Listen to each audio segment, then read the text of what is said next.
ဖိုးတယောက်မြစ်ထဲမှာရေချိုးနေတုန်းရွှေတုံးကိုတွေ့ရှိခဲ့ပါတယ်ခွေးလေးဘက်ကလည်းမြစ်ထဲကကြောက်တုံးတုံးကိုကောက်ပြီးဂျုံကိုပြလိုက်ပါတယ်ဂျုံကဘက်ရဲ့လက်ထဲမှာရှိနေတာကရွှေဖြစ်ကြောင်ပြောပြလိုက်ပါတယ်ဘက်ကမြစ်ထဲကိုပြန်လို့သွားပြီးရွှေတုံးအကြီးကြီးတုံးကိုဆယ်ယူလာခဲ့ပေမဲ့ဂျုံကဘာမှပြန်မပြောပါဘူးဂျုံကဒီလောက်ကြီးမလိုချင်ဘူးလို့သူထင်သွားပါတယ်ဒါကြောင့်သူကရွှေတုံးကြီးကိုပစ်ချလိုက်ပြီးမြစ်ထဲကနေပဲစေရွယ်ရွှေတုံးလေးကိုရှာဖွေလိုက်ပါတယ်သူကရွှေပဲစေလေးကိုပုံထဲပစ်ထည့်လိုက်တော့ဂျုံရဲ့ချီကျူးမှုကိုခံရလို့သူအယမ်းပျော်ရွှင်သွားပါတယ်ရုတ်တရက်ဘက်ကအဖြူရောင်ရိပ်တစ်ခုဖြတ်ပြေးသွားတာကိုတွေ့လိုက်ရတယ်ဂျုံကသူ့စိတ်ကိုရိပ်မိပြီးသွားကစားဖို့အချက်ပြလိုက်ပါတယ်ဘက်ကချက်ချင်းပဲနောက်ကလိုက်သွားခဲ့ပေမဲ့အမိလိုက်နိုင်တဲ့အချိန်မှာတော့အဲ့ဒါကလာပါတဲ့ဝမ်ဘူးလီဖြူတစ်ကောင်ဖြစ်နေတာကိုသိလိုက်ရတယ်ဘက်ကစိတ်လှုပ်ရှားလွန်းလို့တကူလုံးတောင်းတင်းသွားပြီးဝမ်ဘူးလီဖြူကသူ့ကိုစိုက်ကြည့်နေပါတယ်ဘက်ကခင်မင်မှုပြဖို့ရှေ့ခြေထောက်တွေကိုဆန့်ထုတ်လိုက်ပေမဲ့ဝမ်ဘူးလီဖြူကလန့်သွားပါတယ်ဝမ်ဘူးလီဖြူကချက်ချင်းပဲတောထဲကိုပြေးဝင်ပြီးထွက်ခွာသွားတယ်ဘက်အရန်ဝမ်းနေသွားပေမဲ့ဝမ်ဘူးလီဖြူရဲ့ခြေရာတွေကသူ့ခြေရာနဲ့တူနေတာကိုတွေးလိုက်ရလို့အံ့ဟသွားပါတယ်ဒါကြောင့်သူကဝမ်ဘူးလီဖြူနောက်ကိုနေတိုင်းလိုက်ပါတော့တယ်ဝမ်ဘူးလီဖြူကသူ့ကိုလစ်လျူရှုထားပြီးအနားမကပ်ဖို့မျက်လုံးနဲ့တတိပေးပါတယ်ဒါပေမဲ့အမဲလိုက်နေတော့ဝမ်ဘူးလီဖြူရဲ့ဖခင်ကစီးဆင်းနေတဲ့မြေထဲကိုမတော်တဆပြုတ်ကျသွားပြီးတကိုင်းချောက်တစ်ခုကြားမှာညှက်မိနေပါတယ်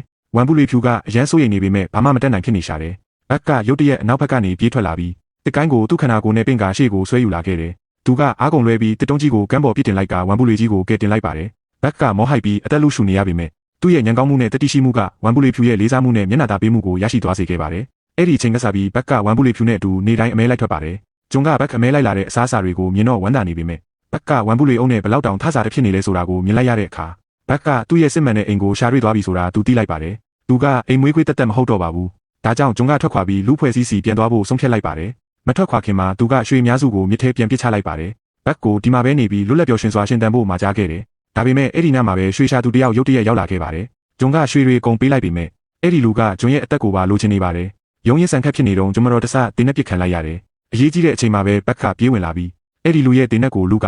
အားကုန်သုံးပြီးအဲ့ဒီလူကိုမီးပုံနဲ့တွန်းထည့်လိုက်ပါတယ်ဒါပေမဲ့ဂျုံကဒဏ်ရာပြင်းထန်ရပြီးဒီလူမျိုးပါဖြစ်နေပါပြီဘက်ကဂျုံကိုသူ့ကြောပေါ်မိခိုင်းထားပြီးသူ့ရဲ့နောက်ဆုံးထွက်တဲ့အချိန်ထိဘေးနားမှာအဖော်ပြုပေးနေခဲ့ပါတော့တယ်